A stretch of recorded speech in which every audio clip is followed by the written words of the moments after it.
आवाज की दुनिया के दोस्तों, कल जब राकेश बड़े गुस्से में घर से निकला, वो निकल के सीधा वकील के पास पहुंचा और उसने वकील से कहा कि मैं ये मकान बेचना चाहता हूँ। वकील ने कहा कि बेच तो सकते हो, मगर इसकी दलील है तेरे पास में? बोला हाँ, मैं लेकर के आया हूँ। वकील ने उस दलील को पूरी पढ़ी। पढ़ने के बाद में उससे कहा कि तुम कल आना, तुम एक काम करो, तुम भी बाहर खोजो, मैं भी देखता हूँ। और जब फाइल उसने उसके हाथ में पकड़ा दी राकेश के, तो राकेश जब गेट से निकलने लगा ऑफिस के, अचानक उसके ध्यान में आया, वापस मुड़ा, आके वकील को कहा कि अंकल, इस फाइल को आप अपने पास रखो, अगर कोई बार मिले तो आपको दिखाने में सुविधा रहेगी। बोला हाँ ठीक है बेटा। इतना कि उससे फाइल लेकर अपने टेबल पर रख ली। रखने के बाद में जब वो निकल गया, चला गया, जाने के बाद में इधर में वकील सोचने लगा कि कैसा मूर्ख प्राणी है, आज इसके 4 भाई हैं और ये बोल रहा कि मैं इस मकान को बेचना चाहता हूँ, जबकि इसके माँ बाप की एक निशानी है ये। हालांकि वो इस दुनिया में नहीं है, लेकिन उनकी निशानी तो है। खैर जो भी है, इतना कह के उसने दिमाग से ये बातें झटक दी। इधर वो घर में आया, आकर के वहाँ सब उनका इंतजार कर रहे थे। उन्होंने कहा कि हम लोग आपका इंतजार कर रहे थे, क्या हुआ, वकील से क्या बात हुई? बोला वकील ने पूरी दलील पढ़ी। पढ़ने के बाद में कहा कि ठीक है, मैं बाहर पहुँच रहा हूँ और मैं भी देखता हूँ, कोई मिले तो हम लोग उसको बेच के जितनी जल्दी हो सके हम लोग घर से यहाँ से बेच के निकल जाएंगे। बोले जैसा आपके अच्छा लगे भैया। दोनों भाइयों ने उसको हाँ मिलाई। उनकी पत्नियाँ बहुत खुश थी कि चलो अच्छा है, जो भी रुपए मिलेंगे उसमें हम लोगों को डिवाइड होगा। छोटे को तो कुछ मिलना नहीं है, क्योंकि वो जिस हिसाब से बात की है राकेश से, तो मुझे लगता है कि वो उनको तो 5 रुपये भी नहीं देगा। इतना करके वो लोग अपने अपने कमरे में चले गए और कमरा बड़ा, जैसे गए छोड़ के गए थे वैसे ही पड़ा हुआ था। अंदर जाके वो लोग रेस्ट करने। बोला खाना खाया? बोला हम लोगों ने खा लिया, लेकिन आपके लिए भी हम लोग ऑनलाइन मंगाया था, आप भी खा लीजिए। वो आराम से बड़ा खुशी खुशी राकेश खाना खा रहा था, उसकी पत्नी उसको खिला रही थी। इधर में छोटू अपने कमरे में सुलोचना के पास बैठा हुआ था। अचानक उसके मोबाइल की घंटी बजी। उसे फ़ोन उठाया। उठाते ही उसने कहा कि तुम छोटू बोल रहे हो? बोला हाँ, आप कौन? बोला मैं वकील बोल रहा हूँ, एडवोकेट आशीष। मैं तो आपको नहीं जानता। बोले तुम नहीं जानते, लेकिन मैं तुम्हें जानता हूँ, तुम्हारे पिताजी को भी जानता था, तुम्हारे चारों भाइयों को भी जानता हूँ। तुम एक काम करो, जितना हो सके जल्दी आके मेरे चेम्बर में मिलो। मैं तुम्हें लोकेशन भेज रहा हूँ, उस लोकेशन पे तुम आ जाओ, मैं ऑफिस में तुम्हारा इंतजार कर रहा हूँ। उसने कहा कि क्या बात है? बोला मैं तुम्हें आओगे तब बताऊंगा। इतना कहने के बाद में छोटू तुरंत कपड़े चेंज किए करके सीधा सुलोचना को कहा कि मुझे वकील ने बुलाया, मैं जा रहा हूँ, देखता हूँ क्या बात है। वो जब वकील के ऑफिस में पहुंचा तो वकील ने जब उसको देखा, बोले छोटू आओ। बोला अंकल आप? बोला हाँ बेटा, मैं तुम्हारे पिताजी का दोस्त हूँ और उन्होंने ही मुझे तेरे इस मकान की दलील राकेश को लिखने के लिए दी थी, उनके नाम में करने के लिए। मैंने नाम में किया था, मगर उस समय तुम्हारे पापा ने कहा था कि नीचे इसमें 2 लाइन ऐसी जोड़ दो ताकि भविष्य में कभी भी ये मकान बिक्री हो तो इस चारों भाइयों की रजामंदी से बिक्री होगा। अगर उसमें एक आदमी भी अगर साइन नहीं करता है तो ये मकान नहीं बिक्री होगा।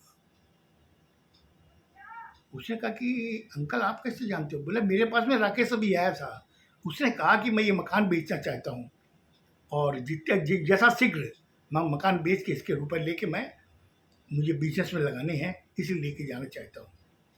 मैंने उससे कहा कि तुम कल आना। अब मैं तुम्हें बता रहा हूँ कि बेटा क्या बात है, तुम्हारे मम्मी पापा गुजरने के बाद में तुम लोग ये नौबत आ गई। बोला अंकल मैं क्या बताऊँ, आप तो जानते हो सारी बात। जब आप मेरे पापा के दोस्त हो तो मैंने आपको 13वीं में देखा भी था, हम आप बैठे हुए थे, लेकिन मैं आपको इतना नहीं जानता था, लेकिन ये मालूम था कि मेरे पापा के आप दोस्त हो, ये नहीं मालूम था कि आप वकील हो। बोले बेटा, जब राकेश लेके आया मैंने दलील पढ़ी, पढ़ने के बाद में इसीलिए मैंने तुम्हें फ़ोन किया कि तुम आओ। अब बेटा बोल क्या करना है। छोटे ने बड़ी देर तक अंकल को देखता रहा, वकील को। देखने के बाद में उसने कहा कि अंकल, मेरी यही इच्छा है कि ये मकान न बिके, क्योंकि ये मेरे मम्मी पापा की निशानी है। और इन ये राकेश भैया के क्या हो गया, क्यों बुद्धि उनकी घूम गई, वो बोलते इस मकान को बेचना है। लेकिन मैं आपसे पर्सनली रिक्वेस्ट करता हूँ कि ये मकान नहीं बिके। बोला बेटा, जब तुमने कह दिया, मैंने तेरी राय ले ली है, मैंने तुम्हें बता भी दिया, अब तो चिंता मत कर, तू आराम से घर में जाके सो, ये मकान तो नहीं बिकेगा, मगर तुम अपनी बात पे अडिग रहना। जरा सा भी अगर मोल्ड हुए तो ये मकान बिक जाएगा, और तुम जब तक स्टिक रहोगे ये मकान नहीं बिकेगा, क्योंकि तुम्हारी बिना राय के। बोले कि अंकल, 3 भाई एक हैं, मैं अकेला हूँ। बोले बेटा, इसमें ये लिखा हुआ है कि जब तक चारों का साइन न हो, रजामंदी न हो, तब तक ये मकान नहीं बिकेगा। और तुम अगर अडिग रहे तो ये मकान नहीं बिकेगा। बोला अंकल, मैं भी यही चाहता हूँ। बोले ठीक है बेटा, तुम जाओ, और मैं तुम्हें ये जबान देता हूँ कि मकान नहीं बिकेगा जब तक तुम न बोले। बोला अंकल, मैं भी यही चाहता हूँ, वो मेरी पत्नी भी यही चाहती है। बोला मैं जानता हूँ सुलोचना को भी, उसके पिताजी से मेरे काफ़ी घनिष्ठ संबंध है। मुझे मालूम है कि उस घर की लड़की यहाँ पे आई है तो वो लक्ष्मी का रूप ही है। मैं जब वो छोटी छोटी थी ना, जब फ्रॉक पहनती थी, तब से मैं उस घर में जाता था। मैंने उस लड़की के अंदर जो गुण देखे ना, और जब मुझे तेरे पापा ने बताया कि छोटू की शादी सुलोचना से कर रहे हैं, मैं बहुत खुश हुआ था। उस शादी में मैं आया था, मैंने खूब आशीर्वाद दिया था, तुम्हें भी दिया था, सुलोचना का भी दिया था कि बेटी, तू जिस घर में जा रही है ना, उस घर का जो मुखिया है बहुत नेक इंसान है, और तू हर चीज़ में गुण संपन्न है। मुझे लगता है कि उस घर को तू बांध के रखेगी। मैंने ये आशीर्वाद उसे दिया था। बोला अंकल ठीक है, मैं चलता हूँ। बोला हाँ बेटा, तू जा, तू चिंता मत कर, ये मकान नहीं बिकेगा। इतना कहने के बाद मैं वहाँ से निकल गया। निकल के वो घर में जब आया तो उस समय सुलोचना उसका इंतजार कर रही थी। वो सीधा कमरे में, हॉल में कोई नहीं था, कमरे में आया, आके कहा कि आप वकील के पास गए थे, क्या हुआ?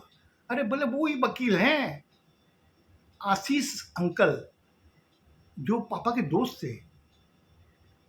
बोले क्यों बुलाया था उन्होंने? बोले उन्होंने इसलिए बुलाया कि ये मकान राकेश भैया गए थे वहाँ इस मकान को बेचने के लिए, और मैंने जो चीज़ पढ़ी थी दलील में, वही चीज़ आशीष अंकल ने बताई।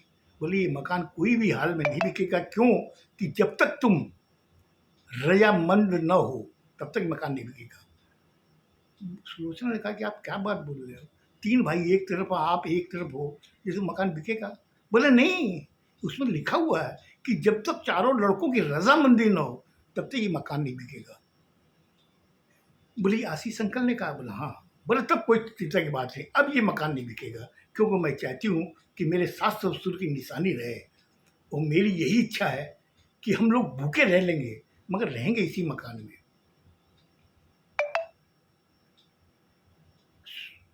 छोटू उसे देखता रहा, सुलोचना को। बोले तुम इतनी बड़ी बात बोल दी? बोले मेरी हार्दिक यही इच्छा है कि ये मकान न बिके, क्योंकि ये मेरे मम्मी पापा की निशानी है। बोला सुलोचना, ये रूप भी मुझे तुम्हारा आज देख रहा हूँ, और तुम्हारे अंदर भी यही भावना है जो मेरे अंदर है। बोले ये सब मैंने आपसे सीखा है। छोटू ने कहा कि मेरे से सीखा है? बोले और क्या, जिस हिसाब से मम्मी पापा को आप भगवान का दर्जा देते हो, और पहली रात जब मैं आई थी आपके कमरे में तो आपने मुझे क्या कहा था, शायद आप भूल गए, मगर मुझे याद है। आपने कहा कि देखो सुलोचना, मैंने तुमसे शादी तो की है, लेकिन ये जो जितनी फोटो टंगी है ना, ये भगवान है। मगर इन भगवान को मैंने फोटो में देखा है, असली भगवान मेरे माँ बाप हैं। उनका जब तक तुम इज्जत रखोगी, उनका मान सम्मान करोगी, तब तक ये छोटू तुम्हारा है। ये आपने उस दिन ये वर्ड कहे थे, मैंने उस समय आपसे ये कहा था कि आप चिंता न करें, ये मेरे जन्म देने वाले माँ बाप को जितनी मैं इज्जत देती थी, उससे ज़्यादा इज्जत मैं आपके माँ बाप को दूंगी।